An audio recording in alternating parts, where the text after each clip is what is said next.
الحمد لله وحده، والصلاة والسلام على من لا نبي بعده، ونشهد أن لا إله إلا الله وحده لا شريك له، ونشهد أن سيدنا ومولانا محمدا عبده ورسوله.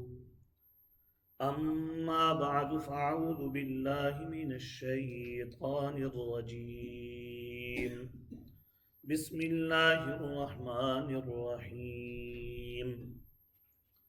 أم كنتم شهداء إذ حضر يعقوب الموت إذ قال لبنيه ما تعبدون من بعدي قالوا نعبد إلهك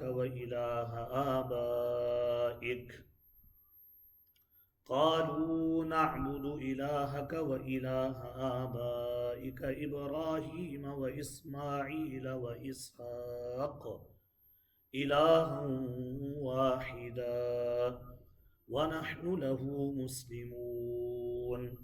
تلك أمة قد خلت لها ما كسبت ولكم ما كسبتم ولا تسألون عما كانوا يعملون. وقالوا كونوا هودا أو نصارى تهتدوا قل بل ملة إبراهيم حنيفا وما كان من المشركين. قولوا آمنا بالله وما أنزل إلينا وما أنزل إلى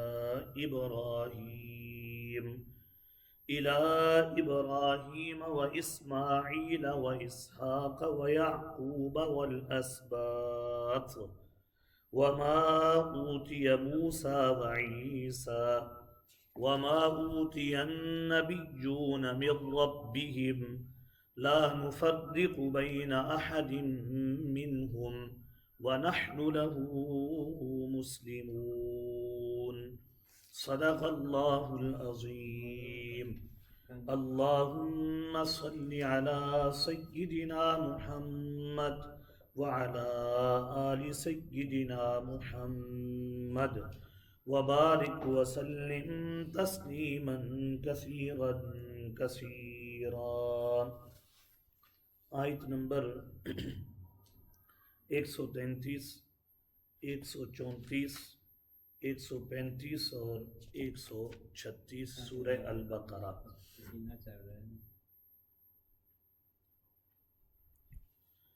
سب سے پہلے اس سبق کا ما قبل سبق کے ساتھ ربط. گزشتہ جو ہمارا سبق تھا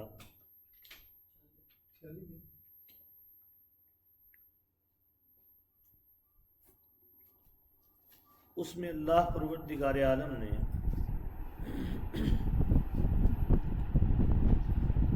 ملت ابراہیمی اور مذہب اسلام کی حقیقت کو بیان کیا تھا.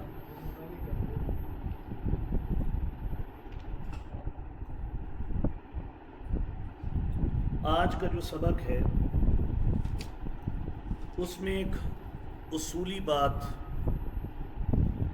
اور قابل نظر بات کو ذکر کیا جا رہا ہے کہ یہ ملت ابراہیمی یا ملت اسلام یہ دو شخصیات کا مذہب نہیں ہے کہ حضرت یعقوب کی ملت یہ ہو، حضرت ابراہیم کی ملت یہ ہو. جتنے بھی انبیاء آئے ہیں، جتنے بھی لوگ آئے ہیں، ہم نے ہر ایک کو جس ملت کا حکم دیا ہے وہ ملت اسلام ہے.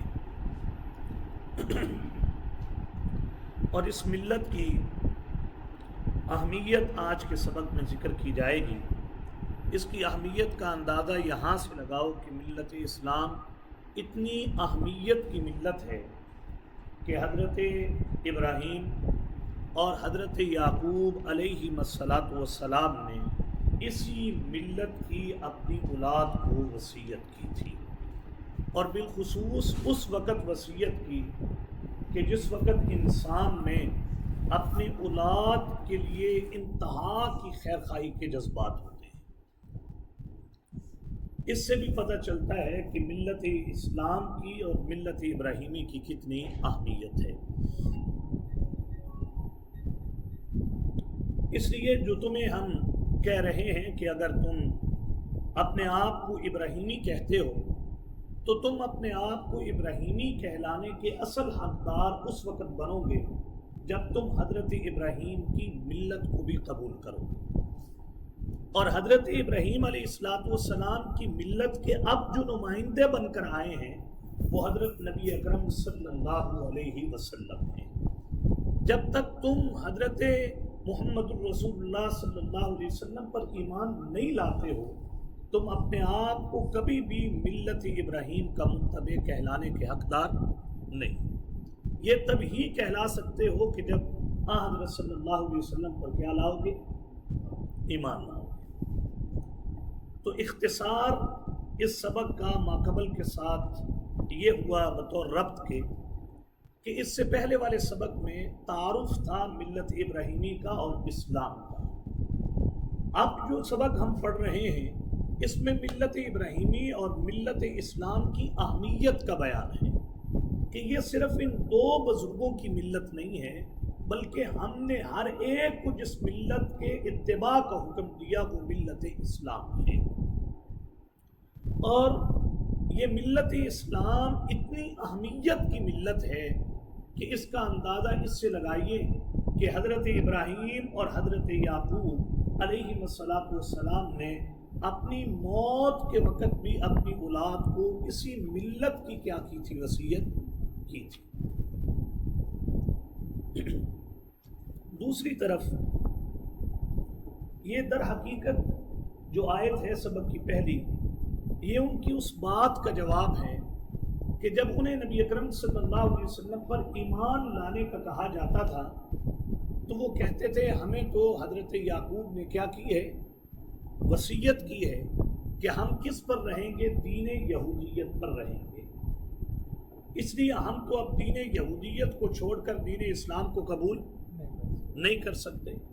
انہیں یہ کہا جا رہا ہے تمہارا یہ کہنا کہ ہمیں حضرت یعقوب کی وصیت ہے یہ غلط ہے۔ حضرت یعقوب علیہ السلام نے وصیت اس بات کی نہیں کی، حضرت نے جس ملت کی وصیت کی ہے وہ تو کیا ہے؟ ملت اسلام ہے۔ اگر تم یہ کہتے ہو کہ ہم حضرت یعقوب علیہ السلام کی وصیت پر عمل کر رہے ہیں، کرنا چاہتے ہیں، تو یہ تبھی ممکن ہوگا کہ جب تم نبی اکرم صلی اللہ علیہ وسلم پر کیا لاؤ گے؟ ایمان لاؤ گے۔ اچھا تم ذرا یہ بتاؤ، تم جو کہتے ہو کہ حضرت یعقوب کی وصیت تھی دین یہودیت کو قبول کرنے کی، کیا ان کی موت کے وقت تم موجود تھے یا ہم موجود تھے؟ تم تو بہت بعد میں آئے، تم تو ہو حضور صلی اللہ علیہ وسلم کے زمانے میں، اور حضرت یعقوب کا زمانہ تو بہت پہلے کا کیا ہے؟ زمانہ ہے۔ یقیناً تم ان کی موت کے وقت موجود نہیں تھے، ہم ان کی موت کے وقت موجود تھے۔ ہم بتاتے ہیں کہ انہوں نے اپنی اولاد کو موت سے پہلے کس چیز کی وصیت کی تھی۔ تو سنو، وہ جو وصیت تھی جس مذہب کی، جس ملت کی، اس ملت کا نام کیا ہے؟ ملت اسلام ہے۔ اب اگر تم ملت اسلام کو قبول نہیں کرتے ہو اور کہتے ہو کہ ہم حضرت یعقوب کی وصیت پر کیا کر رہے ہیں؟ عمل کر رہے ہیں، تو تم غلط بیانی کر رہے ہیں۔ تم تب ہی حضرت ابراہیم کی طرف اپنے آپ کو منسوب کر سکتے ہو حضرت یعقوب کی طرف جب تم ملت اسلام کو کیا کر لو؟ قبول کر لو۔ گزشتہ سبق میں اسلام کے متعلق بڑی الحمدللہ سیر حاصل گفتگو ہوئی کہ ملت اسلام کو قبول کرنے کے کتنا زور دیا گیا ہے۔ حضرت ابراہیم علیہ السلام نے خود ہمارے بارے میں کہا هو سماکم المسلمین، اب جو تمہارے لیے دین منتخب کر لیا گیا ہے اس دین کا نام کیا ہے؟ دین اسلام ہے۔ اور نبی اکرم صلی اللہ علیہ وسلم جب تشریف لائے تو پھر کہا گیا ان الدین عند اللہ الاسلام، بس اب اللہ کے ہاں جو منتخب دین ہے وہ کیا ہے؟ دین اسلام ہے۔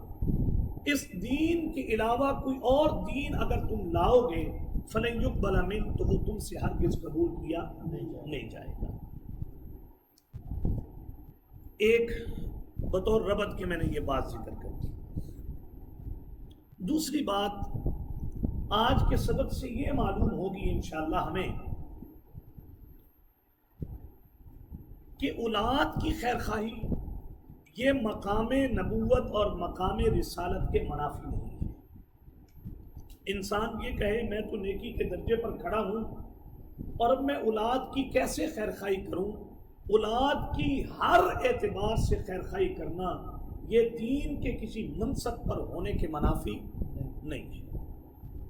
اب اندازہ کیجیے کہ ایک طرف تو حضرت ابراہیم علیہ السلام اپنے چہیتے بیٹے کو اللہ کے نام پر ذبح کرنے کے لیے کیا ہے، تیار ہیں، اور وہ اس پہ پچھلے سبق میں نے عرض کیا تھا کہ وہاں بھی باپ بیٹے کے لیے حکم دیتے ہوئے کہا فلما اسلما، جب ہم نے ذبح کرنے کا حکم دیا اور ذبح ہونے کا جب کہا گیا اسماعیل علیہ السلام کو، تو دونوں باپ بیٹے کیا بنے، اس وقت بھی مسلم بنے۔ یہ جو ہم نے حضرت ابراہیم کو گزشتہ سبق میں کہا اذ قال لہ ربہ اسلم، اب مسلمان بنیے ابراہیم آپ، تو حضرت ابراہیم نے یہ نہیں کہا آئندہ بنوں گا، جواب دیتے ہوئے کہا اسلمت لرب العالمین، میں تو کب سے رب العالمین کے لیے کیا بن چکا ہوں، مسلم بن چکا ہوں۔ بہرحال تو ایک طرف بیٹے کو ذبح کرتے ہوئے نظر آتے ہیں اور دوسری طرف آپ نے سن لیا ان اسباق میں اور پیچھے گزر بھی گیا کہ حضرت ابراہیم علیہ السلام اسی اپنی اولاد کے لیے اللہ پروردگار عالم سے دنیا کی ترقی بھی مانگ رہے ہیں اور دین کی ترقی بھی کیا کر رہے ہیں، مانگ رہے ہیں بحیثیت والد۔ یہ ہمارے لیے بھی، ہماری بھی ذمہ داری ہے کہ ہم اپنی اولاد کی دینی خیرخواہی بھی کریں اور دنیاوی بھی کیا کریں، خیرخواہی کریں۔ آپ نے سن لیا حضرت ابراہیم علیہ السلام کا پیچھے گزر چکا اور میں نے سورہ ابراہیم کا حوالہ بھی دیا تھا وَارْزُقْهُم مِّنَ الثَّمَرَاتِ، اللہ یہ جو وادی غیر زرع میں جنہیں آباد کیا ہے انہیں ثمرات سے کیا دیجئے، رزق دیجئے۔ بہرحال لیکن جہاں اولاد کی دینی خیرخواہی ہمیں اس سبق سے معلوم ہوتی ہے اور انبیاء کے طرف سے دنیاوی خیرخواہی کرنا ہمیں معلوم ہوتا ہے، وہاں یہ چیز بھی معلوم ہو رہی ہے کہ جو دینی خیرخواہی ہے یہ دنیاوی خیرخواہی سے زیادہ درجے کی ہونی چاہیے۔ کرنی تو دونوں خیرخواہیاں ہیں، دنیاوی خیرخواہی بھی اور دینی خیرخواہی، لیکن جو دینی خیرخواہی ہے یہ دنیاوی خیرخواہی پر کیا ہونی چاہیے، غالب ہونی چاہیے۔ آپ دیکھ لیجئے کہ جب موت کا وقت قریب ہے، ہمارے ہاں کیا جذبات ہوتے ہیں، ایک انسان کی مکمل کوشش یہ ہوتی ہے ایک بزنس مین کی کہ میں اپنے دنیا سے جانے سے پہلے اپنی اولاد کو ایک بہترین بزنس مین ہونے کی حیثیت سے دیکھوں۔ اگر کوئی سروس کر رہا ہے کسی ادارے میں تو اس کے جذبات فطری طور پر یہ ہوتے ہیں کہ میں اپنی سروس سے جب ریٹائر ہوں تو میں دنیا سے جانے سے پہلے اپنے بیٹے کو کسی منصب پر کیا کر لوں، دے دوں۔ کوئی صنعت کاری کرتا ہے تو اس کے جذبات یہ ہیں کہ میرے مرنے سے پہلے اللہ مجھے وہ دن دکھائے کہ میری اولاد صنعت کے کمال درجے پر پہنچ جائے۔ لیکن آپ دیکھیے یہ خیرخواہی بھی کرنی ہے، نبیوں نے بھی دونوں خیرخواہیاں کی ہیں، لیکن جب موت کا وقت قریب آیا ہے تو انہوں نے جس خیرخواہی کا اظہار کیا ہے اپنی اولاد کے سامنے وہ دنیاوی خیرخواہی نہیں بلکہ وہ دین کی خیرخواہی ہے۔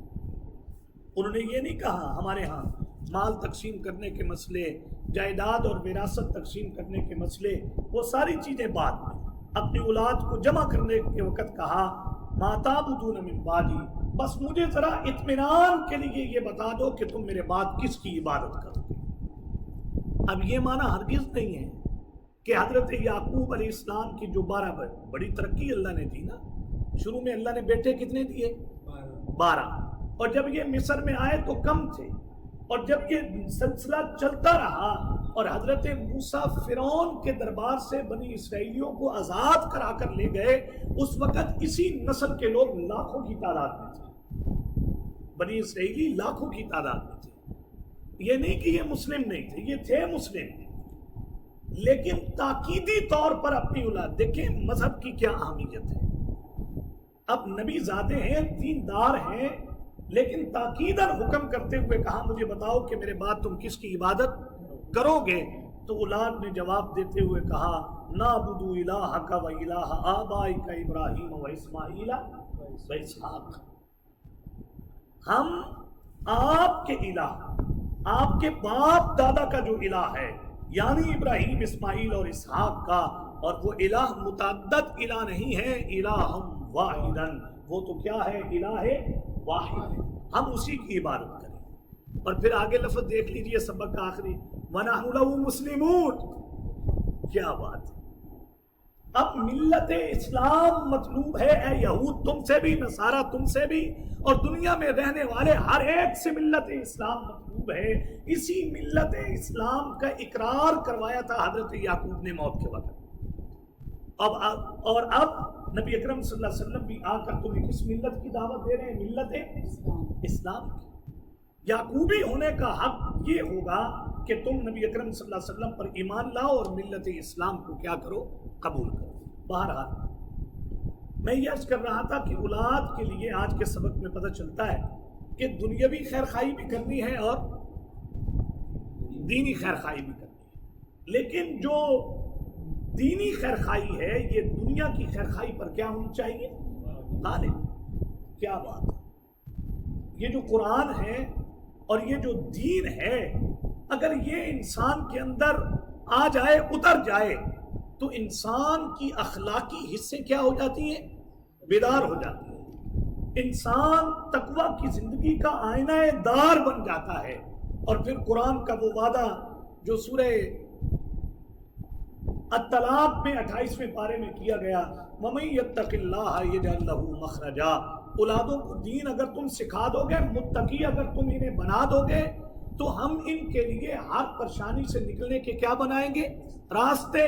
وَيَرْزُقْهُ مِنْ حَيْثُ لَا يَحْتَسِبُ، اور ہم تمہاری اولادوں کو وہاں سے کھانے کے لیے دیں گے جہاں سے انہیں گمان بھی نہیں ہوگا۔ تو اولاد کی خیرخواہی دنیاوی بھی کرنی ہے، لیکن دین کی خیرخواہی کیا ہونی چاہیے؟ غالب ہونی چاہیے۔ اور یہ ہمارا فریضہ بھی ہے، اس کے بڑے فائدے ہیں۔ جب انسان اپنی دعوت کا آغاز گھر سے کرتا ہے، اس کے کئی فائدے ہیں۔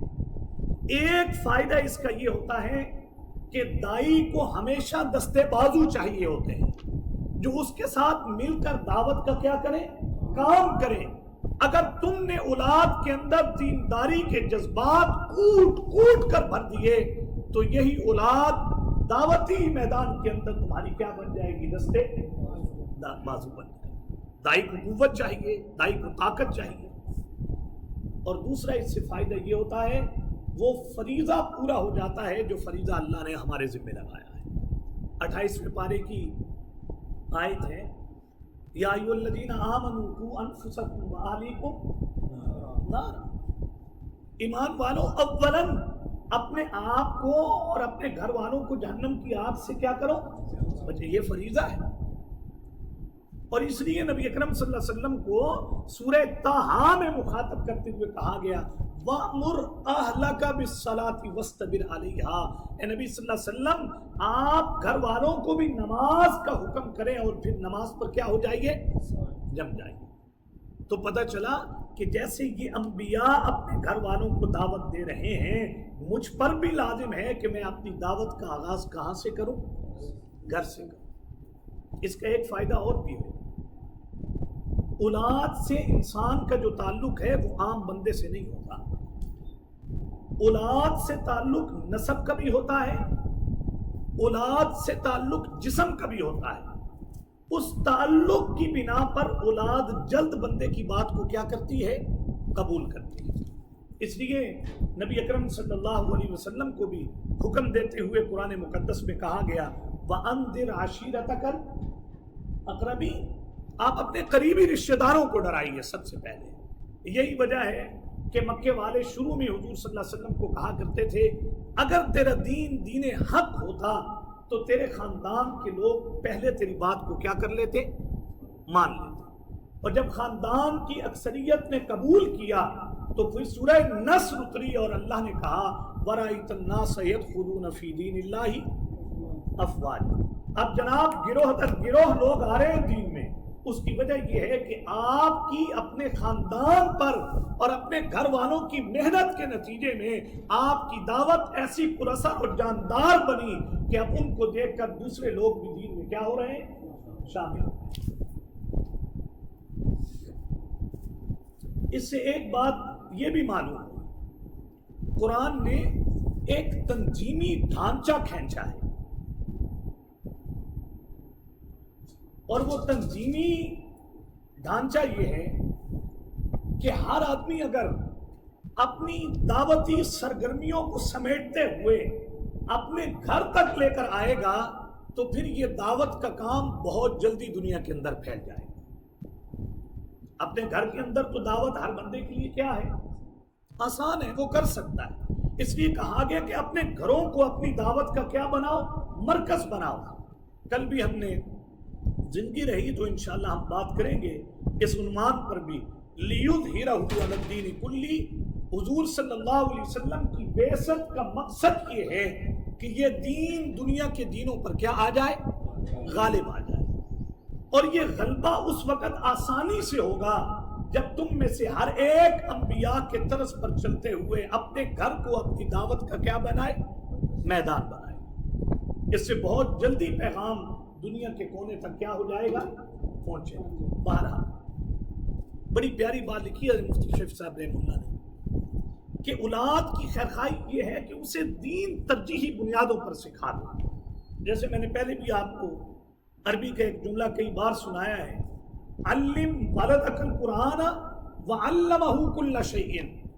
اپنی اولاد کو بس قرآن سکھا دو، قرآن تمہاری اولادوں کو سب کچھ خود ہی سکھا دے۔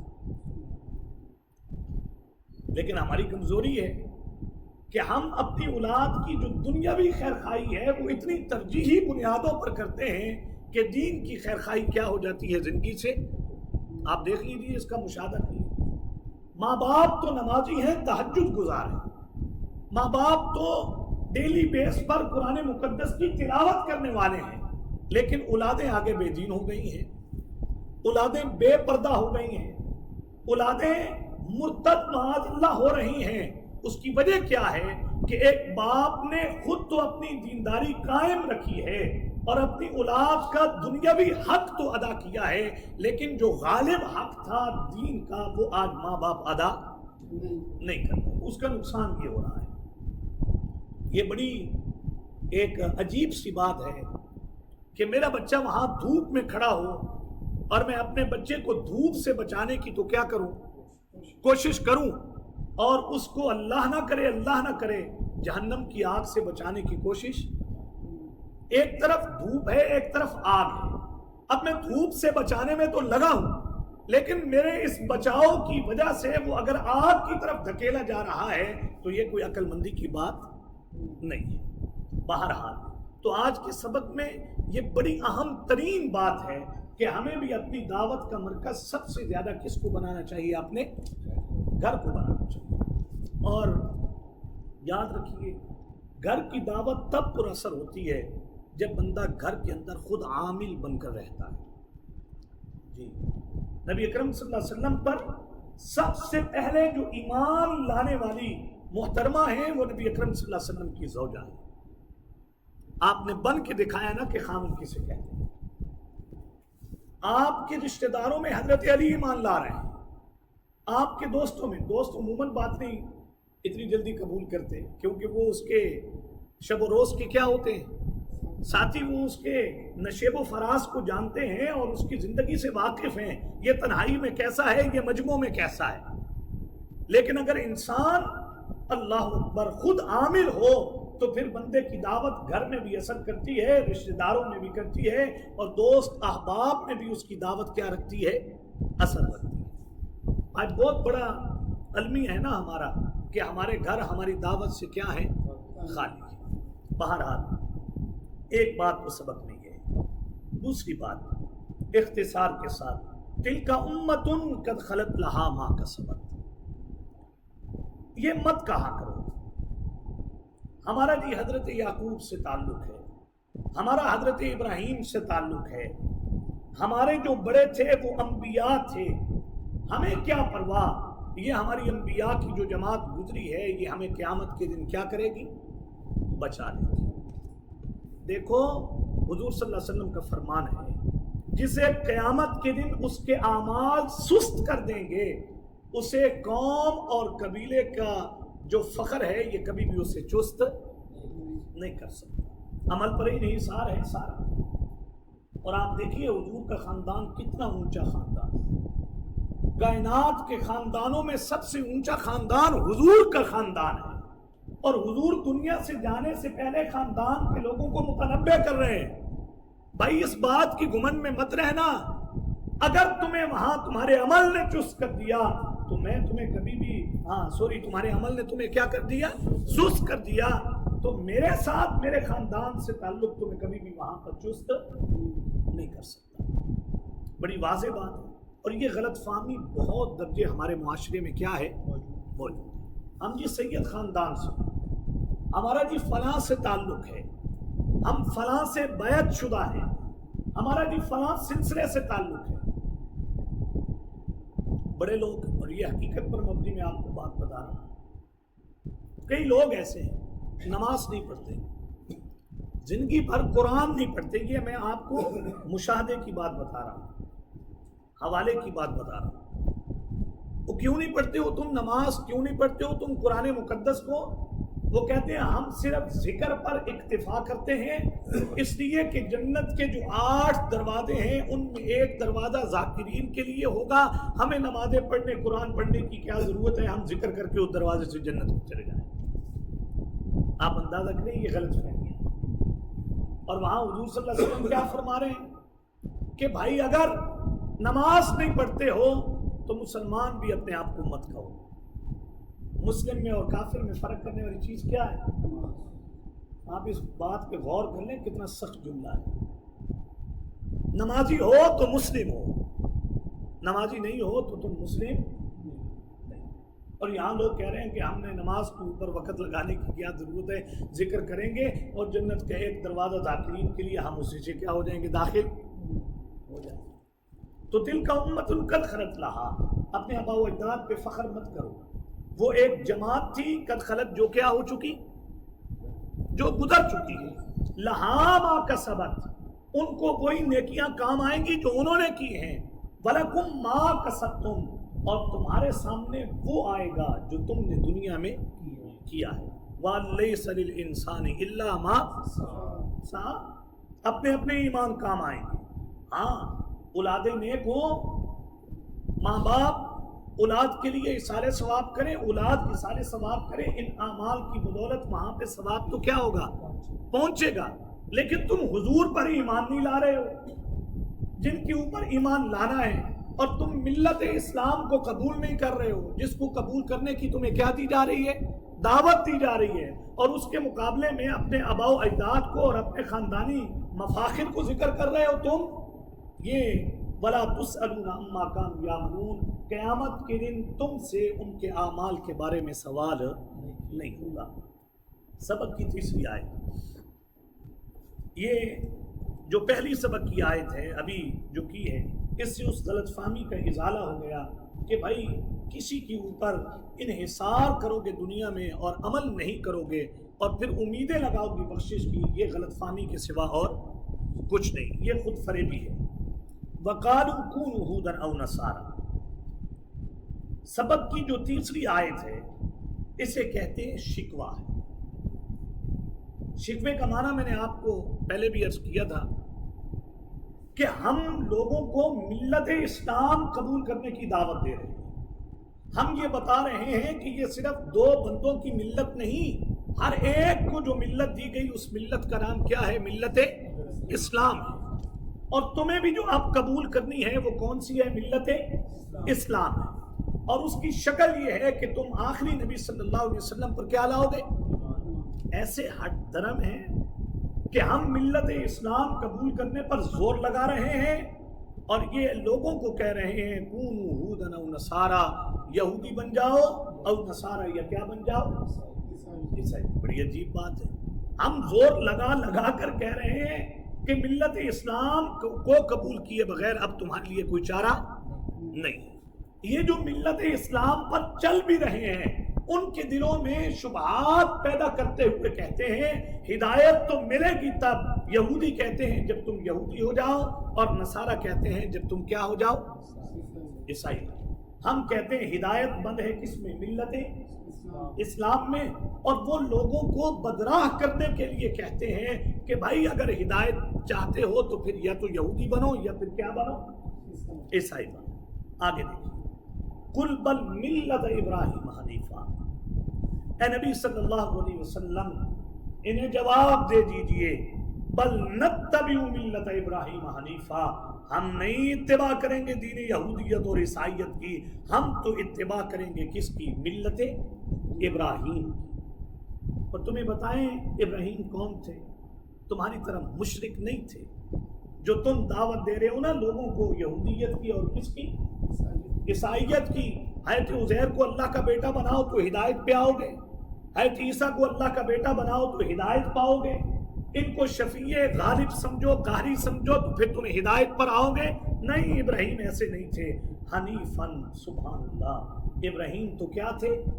حنیف تھے، کسی کے نہیں تھے، ابراہیم تو فقط ہمارے تھے، یہ ہے حنیف کا۔ اور آگے سنیے، تم شرک کرتے ہو اور اپنے آپ کو ابراہیمی کہتے ہو، تم شرک کیا، ایک مذہب کی دعوت دے کر اپنے آپ کو ابراہیمی کہتے ہو اور کہتے ہو کہ ہدایت پر آ جاؤ گے۔ سنو، وما کان من المشرکین، جس شخصیت کا تم نام لے کر لوگوں کو ملت اسلام سے دور کر رہے ہو وہ شخصیت تو ایسی ہے، وما کان من المشرکین، اس نے کبھی بھی اپنے رب کے ساتھ کسی کو شریک نہیں کیا۔ تم شرک کرتے ہو اور پھر کہتے ہو آ جاؤ دین یہودیت میں، اور آ جاؤ کس میں؟ دین تاتدو، تو تم ہدایت پاؤ۔ سبق کی اگلی آئے، قولوا آمنا باللہ وما انزل الینا وما انزل الی ابراہیم۔ ملت ابراہیمی کا خلاصہ کیا ہے؟ اس آیت میں اس کو ذکر کیا جا رہا ہے۔ یہ اگر تمہیں دین یہودیت کی دعوت دیتے ہیں، یہ اگر تمہیں دین عیسائیت کی کیا دیتے ہیں؟ دعوت دیتے ہیں، تمہیں ان کی دعوتوں کو رد کرو اور انہیں یہ کہو ہم دین یہودیت اور عیسائیت کا اتباع نہیں کریں گے، ہم تو ملت ابراہیمی کا کیا کریں گے؟ اتباع۔ وہ ملت ہے کیا؟ اس کا خلاصہ کیا ہے جس کا ہم اتباع کر رہے ہیں؟ کہو آمنا باللہ، ہم تو کیا لائے؟ اللہ پر ایمان لائے ہیں۔ اللہ پر ایمان لانا یہ ملت ابراہیمی ہے۔ وما انزل الینا، جو ہماری طرف اتارا گیا ہم اس پر بھی کیا لاتے ہیں؟ ایمان۔ ہماری طرف کیا اتارا گیا؟ قرآن۔ ہمارا قرآن پر ایمان ہے، اور آپ یقین مانیے، دیکھیں آمنا باللہ کے بعد فوراً کہا گیا وما انزل الینا، سب کچھ قرآن ہے، اخلاق، اعتقاد، اعمال صالحہ، اخلاص، حیا، معیشت، معاشرت، تجارت، فقط ہر چیز کا اگر صحیح معنوں میں کوئی درس دینے والی چیز ہے تو وہ اللہ کا کیا ہے؟ قرآن ہے۔ اس لیے کہا گیا سورہ النحل میں، جب ان متقی لوگوں سے پوچھا جاتا ہے قرآن کے بارے میں تمہارے رب نے کیا نازل کیا ہے، قرآن کے بارے میں تمہارے تاثرات کیا ہیں، تو وہ کہتے ہیں قالوا خیرا، وہ کیا پوچھتے ہو تم قرآن کے بارے میں، قرآن تو سراسر ہے ہی کیا؟ خیر ہے۔ اور پھر کہا گیا نا للذین احسنوا فی ہذہ الدنیا حسنہ، جنہوں نے قرآن کو خیر مانا اور اس کو قبول کیا ان کے لیے دنیا میں بھی حسنہ ہے، ولدار الآخرۃ خیر، اور آخرت کا گھر بہترین بھی ہم نے انہی لوگوں کے لیے رکھا ہے۔ قرآن بڑی جامع شے ہے، لیکن ہماری بدقسمتی ہے کہ جتنا زور قرآن پر دیا گیا ایمان کا، ہم اتنے ہی قرآن سے تعلق میں کمزور ہیں، بڑی کمزوری، یقین مانو۔ کہتے ہیں جب انسان کسی بلندی پر، کامیابی پر، بالخصوص دین میں کسی درجے پر پہنچتا ہے، وہ اتنا ہی اپنے آپ کو ناقص سمجھتا ہے۔ کسی انسان کے کسی منصب پر دینی اعتبار سے پہنچنے پر اس کے صحیح ہونے کی علامت یہ ہے وہ اپنے آپ کو اس عہدے پر پہنچ کر بھی ناقص سمجھتا ہے، اور ایک ناقص بندے کی علامت یہ ہوتی ہے وہ کچھ نہ کر کے بھی اپنے آپ کو کامل سمجھتا ہے۔ تو ہم اگر دینی اعتبار سے جائزہ لیں تو ہمارا قرآن سے کیا تعلق ہے، یہ تو ایسی بات ہے کہ ہر ایک کو اس کا نفس خود ہی کیا دے گا، جواب دے گا۔ وما انزل الی ابراہیم، ملت ابراہیمی کا خلاصہ یہ ہے ہم اس پر بھی ایمان رکھتے ہیں جو ابراہیم، اسماعیل، اسحاق، یعقوب اور حضرت یعقوب کے خاندان کی طرف اتارا گیا۔ اسباط قبیلہ، اس کا لفظی معنی، اور یہ اسباط وہی جیسے میں نے عرض کیا کہ بنی اسرائیل مصر میں آئے تو ان کی تعداد کیا تھی؟ کم، اور پھر جب مصر سے نکلے تو اس وقت ان کی تعداد کیا تھی؟ بہت۔ وہ ایک ایک بیٹے کی جو نسل تھی وہ قبیلوں کی شکل اختیار کر گئی۔ وما اوتی موسیٰ و عیسیٰ، جو حکم، جو دین، جو کتاب حضرت موسیٰ کو دی گئی، حضرت عیسیٰ کو اور باقی نبیوں کو دی گئی ان کے رب کریم کی طرف سے، ہم اس پر بھی کیا لاتے ہیں؟ تم ہمیں یہودیت کی دعوت دیتے ہو، عیسائیت کو تم نہیں مانتے۔ ادھر عیسائی ہیں وہ اپنی دعوت دیتے ہیں، وہ خود یہودیت کو نہیں مانتے۔ ہم تمہیں ایسے جامع مذہب کی دعوت دے رہے ہیں جس پہ ایمان لانا، گویا کہ سب نبیوں پر کیا لانا ہے؟ ایمان لانا۔ جس کی کتاب پر ایمان لانا جتنا اہم ہے، ایسے ہی سابقہ کتابوں پر ایمان لانا بھی اتنا ہی کیا ہے؟ اہم ہے۔ ہمارے ہاں یہ نہیں ہے کہ قرآن مانو اور تورات کا کیا کر دو اور زبور کا، ہمارے ہاں تو یہ ہے ہی نہیں۔ ہمیں تو سورہ بقرہ کے پہلے پیج پر دعوت دیتے ہوئے کہا گیا بھائی متقین ہوتے ہی وہ ہیں والذین یؤمنون بما انزل الیک وما انزل من قبلک لا نفرق بین احد منہم۔ ہم کیفیت ایمان میں اور ماننے میں ہم ان رسولوں میں سے کسی ایک کے درمیان بھی فرق، یہ معنی میں نے اس لیے کیا تاکہ سوال کا جواب ہو جائے۔ فرق تو ہم بھی کرتے ہیں۔ حضور کا جو درجہ ہے وہ حضرت عیسیٰ کا درجہ نہیں، حضور کا جو درجہ ہے وہ کسی سابقہ انبیاء میں سے کسی کا وہ درجہ نہیں ہے۔ فرق تو ہم بھی کرتے ہیں، لیکن یہ جو درجوں کا فرق ہے اس کو تو قرآن نے خود بیان کیا تیسرے پارے کے آغاز میں، تلک الرسل فضلنا بعضهم علی بعض۔ ہم نے اپنے رسولوں میں سے بعض کو بعض پر کیا دی ہے؟ فضیلت۔ یہ جو ہم فرق نہیں کرتے ہیں یہ کیفیت ایمان میں اور ماننے میں ہم کسی رسول میں فرق نہیں کرتے۔ جیسے ہم حضور صلی اللہ علیہ وسلم کو مانتے ہیں ایسے ہی حضرت عیسیٰ کو بھی کیا کرتے ہیں؟ مانتے ہیں۔ اور ادھر یہودیت ہے اور تم ہو، تم حضرت عیسیٰ کو ماننا تو کیا معاذ اللہ، یہود کا نظریہ یہ ہے کہ وہ حضرت عیسیٰ کو ولد الزنا سمجھتے ہیں، عام بندہ بھی نہیں، ولد الزنا۔ حضرت سلیمان علیہ السلام کے بارے میں برے تاثرات ہیں، اور ادھر عیسائیت ہے، ان کے نظریے کیسے ہیں یہودیت کے بارے میں، لیکن ہم تمہیں جس مذہب اور ملت کی دعوت دے رہے ہیں وہ ایسی ملت ہے لا نفرق بین احد منہم، جس میں رسولوں میں سے کسی ایک رسول میں بھی فرق کیا نہیں جاتا۔ آخری جملہ دیکھ لیجئے اور پھر سبحان اللہ لطف لیجئے، وَنَحْنُ لَهُ مُسْلِمُونَ۔ ملت ابراہیمی کا خلاصہ یہ ہے کہ مسلمان بنو، ہم خود بھی مسلمان ہیں اور ہم تمہیں بھی مسلمان ہونے کی کیا دیتے ہیں؟ بس مسلمان بننا ہی ملت ابراہیمی کا خلاصہ ہے۔ کوئی مسلم بنا تو وہ اپنے آپ کو ابراہیمی کہہ سکتا ہے، اور اگر کوئی مسلم نہیں بنا تو وہ کبھی بھی اپنے آپ کو ابراہیمی کہلانے کا حقدار نہیں۔ وآخر دعوانا الحمدللہ رب العالمین۔ اب ترجمہ دیکھ لیجیے، سبق بڑا جامع تھا الحمدللہ، جس میں ہمارے لیے بڑی جامع بات یہ تھی کہ ہمیں آج سے اپنے گھروں پر محنت کرنی ہے۔ انشاءاللہ ہماری کوشش ہے اللہ کے فضل سے انشاءاللہ ان قریب ہم ایسا انشاءاللہ نظم قائم کریں گے اللہ کے فضل سے کہ یہاں اوپر ہم مردوں کے لیے جگہ رکھیں اور نیچے مستورات کے لیے۔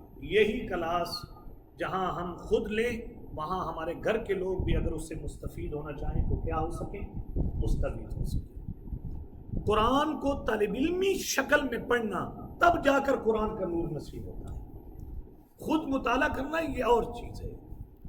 اس کا جواب تو گزشتہ اسباق میں گزر چکا ہے کہ خود نہیں ہم نے معلم بھیجا ہے، تم متعلم بنو گے۔ ہم نے معلم بھیجا ہے، تم کیا بنو گے؟ متعلم۔ تو آج سے فکر کریں کہ میرا گھر میری دعوت کا میدان ہے۔ یہی انبیاء کا طرز ہے، یہی طریقہ ہے۔ جہاں اولاد کی اتنی خیرخائی، دیکھیں میں کتنی خیرخائی کرتا ہوں، بچوں کو اسکول چھوڑتا بھی ہوں، بچوں کو اسکول سے لیتا ہوں، کتنے اخراجات میں بچوں کے اٹھا رہا ہوں، لیکن ہم قرآن پڑھانے کے لیے کتنا مجاہدہ کر رہے ہیں، اس کا جواب ہر آدمی اپنے آپ سے خود دے سکتا ہے۔ تو یہ دین کی جو خیرخائی ہے، اس کو دنیا کی خیرخائی پر کیا کرنا ہے؟ مقدم کرنا ہے غالب۔ کل جمعہ میں زندگی رہی تو انشاءاللہ ہم مجاہد ملت، مجاہد اسلام، شہید اسلام اسماعیل ہانیہ پر انشاءاللہ بات کریں گے اللہ کے فضل سے۔ اور کل ہم نے مکمل جمعے کے اندر یہی بات کی ہے، اور وہاں جہاد پر بات کرتے ہوئے میں نے یہ عرض کیا کہ جہاد کی ایک قسم جہاد بالعلم ہے۔ حضرات صحابہ کرام نے اور ہمارے اسلاف نے اغیار کے علوم بھی سیکھے اور اغیار کی زبانیں بھی سیکھی، تاکہ ہم ان کی زبانیں سیکھ کر اور ان کے علوم سیکھ کر یہ جو ہمارے اوپر یہ کفر یلغار کر رہا ہے، ہم ان کی یلغار کا کیا کر سکیں؟ مقابلہ کر سکیں۔ تو میرا بچہ انجینئر بن رہا ہے، ڈاکٹر بن رہا ہے، اگر اس میں یہ ذہن ڈال دیا جائے کہ بیٹے یہ جہاد بالعلم کی نیت سے ہے، تو پھر میرا بچہ کالج میں جائے، یونیورسٹی میں جائے تو وہ بھی جہاد سے کم نہیں۔ لیکن میرے بیٹے میں نے یہ ذہنیت منتقل کر دی ہے کہ میرے بیٹے یہ کرے گا تو کیا پائے گا؟ فلاح پائے گا۔ میں نے تو اسے مال کمانے کے لیے ذہن دیا ہے، میں نے تو اسے ایک منصب، ایک مقام، ایک عہدہ، اس کے حصول کے لیے تعلیم دے رہا ہوں، اور میں نے اولاد کے ذہن میں بھی یہ چیز ڈالی ہے۔ اور یہ میرے ذہنوں سے نکل گیا کہ جب قرآن آتا ہے نا، دین آتا ہے، تو پھر سب چیزیں اللہ انسان کے قدموں میں کیا کر دیتا ہے؟ ڈال دیتا ہے۔ میں نے کل جمعہ میں اللہ شام کے گورنر حضرت ابو عبیدہ بن جراح کا تذکرہ کیا ہے، اور یہ حضور کا وہ شاگرد ہے کہ نبی اکرم صلی اللہ علیہ وسلم نے صحابہ کو مخاطب کرتے ہوئے کہا، میں تم میں سے ہر ایک کی اخلاقی کمزوری پر گرفت کر سکتا ہوں، ہر ایک میں موجود ہے کمزوری۔ میری امت کا یہ جو میرا شاگرد نہیں ہے ابو عبیدہ بن جراح، اگر محمد بھی اس کے اخلاق پر گرفت کرنا چاہے، یہ اخلاق کا اتنا عالی ہے کہ میں اس پر گرفت نہیں کر سکتا ہوں۔ یہ حدیث ہے۔ اور گورنر ہیں اس سرزمین کے جس کو سرزمین جنت کہا جاتا ہے۔ عرب کے صحرا نشین لوگوں کے لیے شام تو جنت کی نظیر تھی۔ وہاں پر گورنر بنا کر جب بھیجے گئے، ان کی تہذیب، ان کے تمدن سے، ان کے لباس، ان کے کھانے، ان کی لائف سٹائل سے متاثر نہیں۔ حضرت عمر ملنے کے لیے چلے گئے۔ ایک دفعہ حضرت ابو عبیدہ بن جراح، ان کے بارے میں حضور نے کیا کہا تھا؟ لِكُلِّ أُمَّةٍ أَمِينٌ، ہر امت کا ایک امین ہوتا ہے، میری امت کا امین دیکھنا ہے تو ابو عبیدہ بن جراح کو دیکھنا۔ تو حضرت عمر نے اصرار کیا، میں گھر جانا چاہتا ہوں آپ کے۔ تو حضرت نے فرمایا، حضرت وہاں آنکھیں نچوڑنے کے سوا آپ کو کچھ اور ملے گا؟ گورنر اور بہترین جگہ کا گورنر۔ تو جب گئے، حالت دیکھی تو حضرت عمر تھوڑے سے بار وہ آبدیدہ ہوئے۔ تھوڑی دیر کے بعد حضرت عمر نے جب وہ گھر کا سامان دیکھا نا کہ ایک تکیہ ہے، ایک پیالہ ہے، ایک مشکیزہ ہے، اس کے سوا تو اس کے پاس کوئی چیز ہے نہیں۔ تھوڑی دیر کے بعد حضرت عمر نے جب کھانے کا کہا کہ ابو عبیدہ کچھ کھانے کے لیے چیز،